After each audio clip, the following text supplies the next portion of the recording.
Manada kasha pishiryapman. Ikkita o'g'lim bor. Bittasiga surguruch pishiryapman. Bittasiga mana manni kasha. Xullas, qarang. Bittasiga surguruch yoqadi, bittasiga manni kasha yoqadi.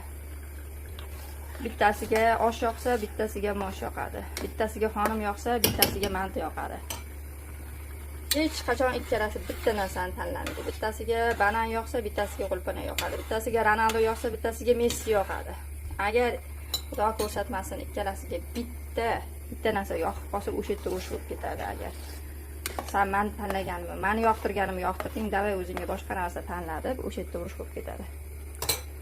Xullas, sizlarda ham shunaqa boladan bormi? Ovqat pishirganda ikki xil ovqat pishirishimga to'g'ri keladi bir xilda.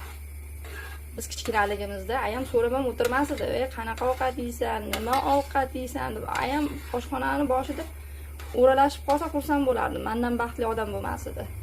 Ishlagani uchun ovqat qilishga uncha vaqti bo'lmasdi ayamni.